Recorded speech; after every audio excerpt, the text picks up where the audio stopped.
പ്രിയമുള്ളവരെ നമസ്കാരം. നമ്മളിപ്പോൾ കണ്ട സ്ഥലം മുൻപ് അവിടെ ഒരു ടൗൺ ഹാൾ ഉണ്ടായിരുന്നു.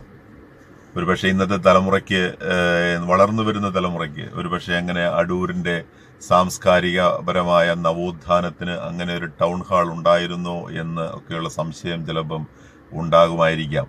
പക്ഷേ അവിടെ ഒരു ടൗൺ ഹാൾ ഉണ്ടായിരുന്നു. നമ്മുടെ മിക്ക പരിപാടികളും, സാംസ്കാരികപരമായ പല പരിപാടികളും അവിടെ വെച്ച് നടന്നിരുന്നു. 2014 ഡിസംബറിൽ അത് പുതിയൊരു ടൗൺ ഹാൾ നിർമ്മാണത്തിനായിട്ട് അത് പൊളിച്ചു മാറ്റി. പക്ഷേ ഇന്നിപ്പോൾ 10 വർഷം കഴിയുന്നു. ഇതുവരെ ആ ടൗൺ ഹാൾ നിർമ്മിക്കാൻ നമ്മുടെ അധികാരികൾക്ക് ഇതുവരെ സാധിച്ചിട്ടില്ല.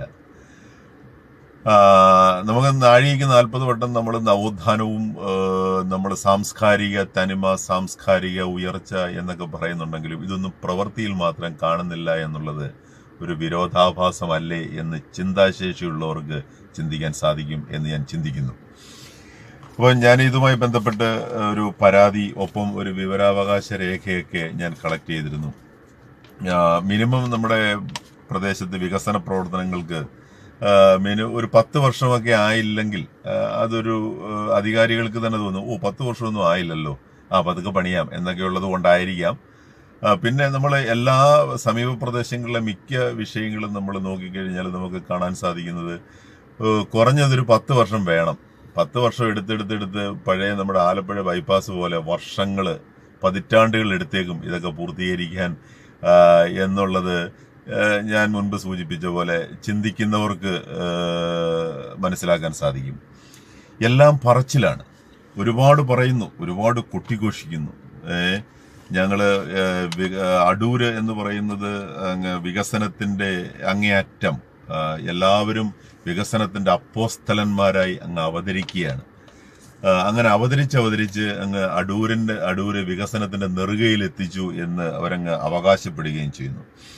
അപ്പൊ ഞാൻ പറഞ്ഞു വരുന്നത്, ഏതാണ്ട് 2014 ഡിസംബറിൽ ഇത് പൊളിച്ചു മാറ്റിയിട്ട് ഇന്ന് 10 വർഷം കഴിയുന്നു. ഇന്ന് 2025 ആകുന്നു. ഇതുവരെയും അതിന്റെ നിർമ്മാണം നടത്താൻ പോലും, തുടങ്ങാൻ പോലും നമുക്ക് സാധിച്ചില്ല എന്നുള്ളത് നമ്മുടെ നിർമ്മാണ പ്രവർത്തനത്തിന്റെ കെടുകാര്യസ്ഥത, അല്ലെങ്കിൽ ഇതിന്റെ അധികാരികളുടെ കെടുകാര്യസ്ഥത എന്നല്ലാതെ വേറെ എന്ത് വാക്കാണ് ഉപയോഗിക്കേണ്ടത് എന്ന് എനിക്കറിയില്ല. അങ്ങനെ എന്തെങ്കിലും പുതിയ വാക്കുകൾ മലയാള ഡിക്ഷണറിയിൽ ഉണ്ടെങ്കിൽ നിങ്ങൾക്ക് അതിൽ കൂട്ടിച്ചേർക്കാം. ഇതിനകത്ത് ഒരുപാട് രേഖകളുണ്ട്. ഈ രേഖകൾ പ്രകാരം എന്തായാലും ഒരു കാര്യം അവർ ചെയ്യുന്നുണ്ട്: കാട് വെട്ടി വൃത്തിയായി സൂക്ഷിക്കുന്നു, പിന്നെ മതിൽ, ഗേറ്റ് എന്നിവ മെയിൻ്റെനൻസ് ചെയ്യുന്നു എന്നൊക്കെ പറഞ്ഞത് വളരെ ആശാവഹം തന്നെ. അത്രയൊക്കെ അവർ ചെയ്യുന്നുണ്ടല്ലോ. സാങ്കേതിക അനുമതിക്കും ഫണ്ടിന്റെ ലഭ്യത അനുസരിച്ച് പുതിയ ടൗൺ ഹാൾ നിർമ്മിക്കും എന്നാണ് പറഞ്ഞിരിക്കുന്നത്. അതിനിനിയും എത്ര വർഷം കാത്തിരിക്കണം എന്നുള്ളത് നമുക്ക് ചിന്തിക്കേണ്ടുന്ന കാര്യമാണ്. ഒരുപാട് ഡേറ്റാസ് ഉണ്ട്. ഇതിന്റെ എല്ലാം ഡേറ്റാസ് ആണ്. ഒരുപാട് ഡേറ്റാസ് ഉണ്ട്. പക്ഷേ ഇത്രയും ഡേറ്റാസ് ഉണ്ടായിട്ടെങ്കിലും ഒരുപാട് മീറ്റിങ്ങുകൾ ഇതിന്റെ പേരിലൊക്കെ നടന്നിരുന്നു.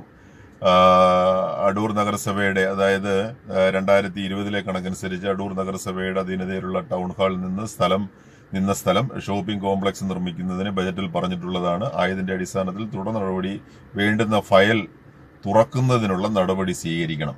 അതൊക്കെ ഫയൽ തുറന്നാൽ മതി, ടൗൺ ഹാൾ തുറക്കണ്ട. എന്നാലും ഇതൊക്കെ അവരുടെ രേഖാപരമായ കാര്യങ്ങൾ ആയിരിക്കാം അങ്ങനെയുള്ള വാക്കുകൾ എഴുതേണ്ടി വരുന്നത്. പിന്നെയുണ്ട് ഒരുപാട്. അടൂർ നഗരസഭയ്ക്ക് സ്വന്തമായി നഗരസഭാ കാര്യാലയം നിർമ്മിക്കുന്നതിനായി മേൽ സൂചിപ്പിച്ച ഉത്തരവ് പ്രകാരം അടൂർ താലൂക്കിൽ അടൂർ വില്ലേജിൽ ബ്ലോക്ക് ഒക്കെ രേഖപ്പെടുത്തിയിട്ട് നഗരസഭയ്ക്ക് വേണ്ടി പുതിയതായി കെട്ടിട നിർമ്മാണത്തിനായി അനുയോജ്യമായ മറ്റൊരു സ്ഥലം ആർജിക്കുകയും സ്ഥലത്ത് കെട്ടിട നിർമ്മാണത്തിനുള്ള സർക്കാർ അനുമതി നേടുന്നതിനുള്ള നടപടി സ്വീകരിച്ചു വരുന്നു.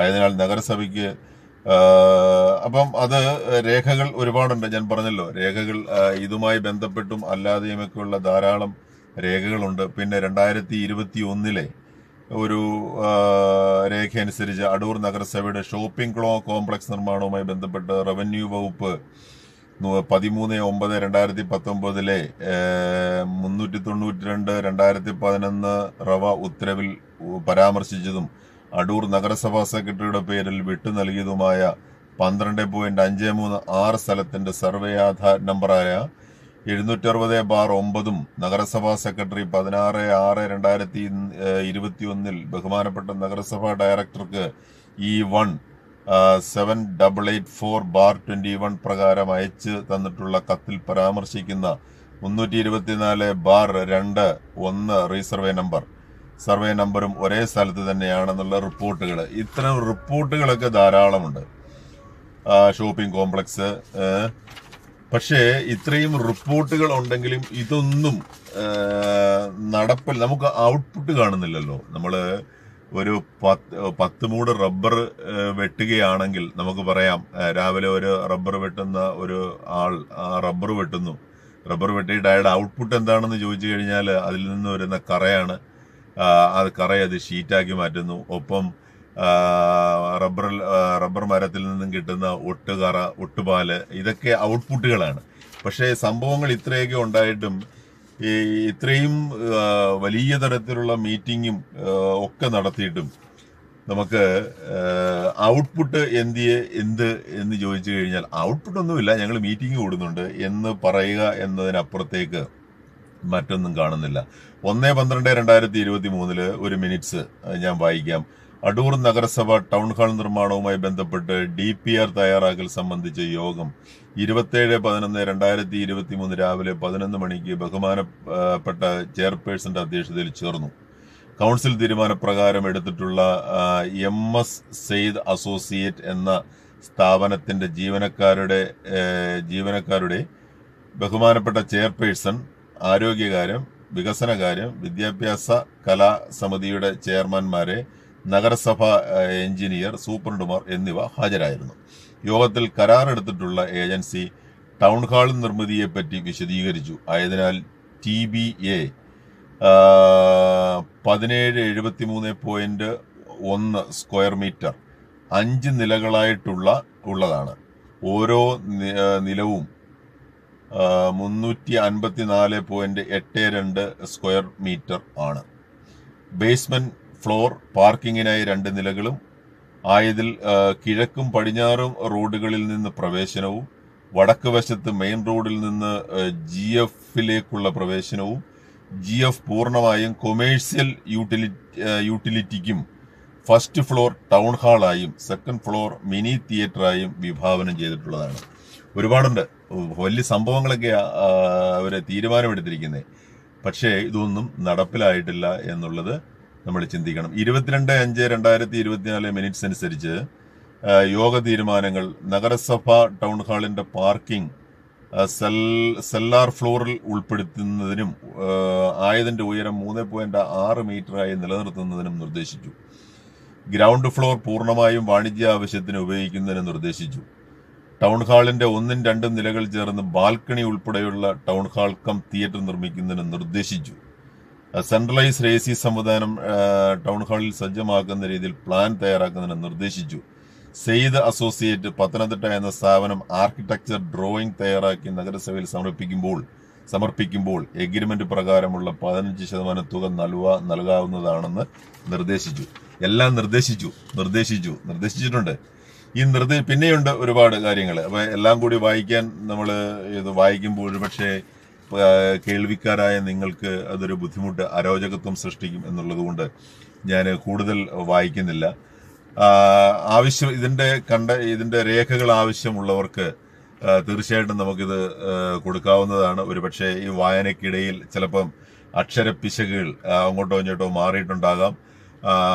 അങ്ങനെ അത് അക്ഷരപ്പിശകിന്റെ പേരിൽ ഒരുപക്ഷെ അർത്ഥങ്ങളെ ദുർവ്യാഖ്യാനം ചെയ്ത് വക്രീകരിച്ച് ചിത്രീകരിക്കരുത് എന്നൊരു അപേക്ഷ കൂടി ഞാൻ ഈ അവസരത്തിൽ രേഖപ്പെടുത്തുകയാണ്.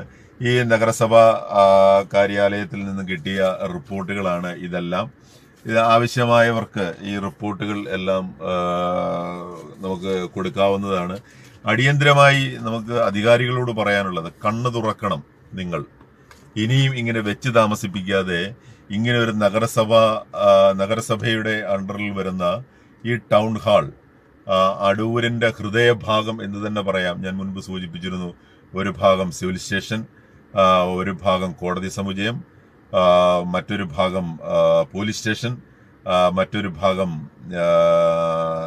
മുനിസിപ്പാലിറ്റി നമ്മുടെ അടൂരിന്റെ വികസന സ്വപ്നങ്ങളെയൊക്കെ അടൂരിന്റെ വികസന പ്രക്രിയയിൽ സജീവമായി പ്രവർത്തിക്കുന്ന ഒരുപാട് വികസന നായകന്മാർ ഭരിക്കുന്ന വാണരുളുന്ന ഒരു സ്ഥലമാണല്ലോ നമ്മുടെ മുനിസിപ്പാലിറ്റി ഓഫീസ് എന്ന് പറയുന്നത്.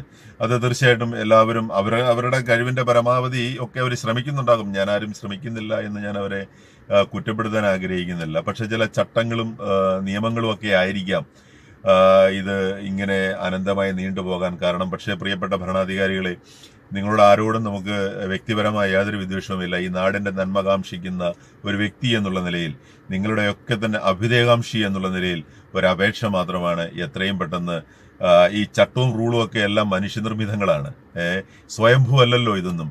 ഈ ചട്ടവും റൂളും ഒക്കെ എത്രയും പെട്ടെന്ന് ഈ നഗരസഭ ഈ ടൗൺ ഹാൾ നിർമ്മാണത്തിന് ആവശ്യമായ ടൗൺ ഹാൾ നിർമ്മിക്കുന്നതിന് വേണ്ടി ഈ ചട്ടവും റൂളും ഒക്കെ എത്രയും പെട്ടെന്ന് ഇതിന്റെ ചുവപ്പ് നാടകളൊക്കെ അഴിച്ചു മാറ്റി എത്രയും പെട്ടെന്ന് ഈ ടൗൺ ഹാൾ നിർമ്മിച്ച് പൊതുസമൂഹത്തിന് ഇത് തുറന്നുകൊടുത്ത് ഈ നാടിന്റെ സാംസ്കാരിക തനിമയെ ഉയർത്തി സാംസ്കാരിക മേഖലയിൽ ഒരു വിപ്ലവം സൃഷ്ടിക്കുവാൻ പ്രിയപ്പെട്ട അധികാരികളെ നിങ്ങൾക്ക് സാധിക്കട്ടെ എന്ന് ആശംസിച്ചുകൊണ്ട് നിർത്തുന്നു. നന്ദി, നമസ്കാരം.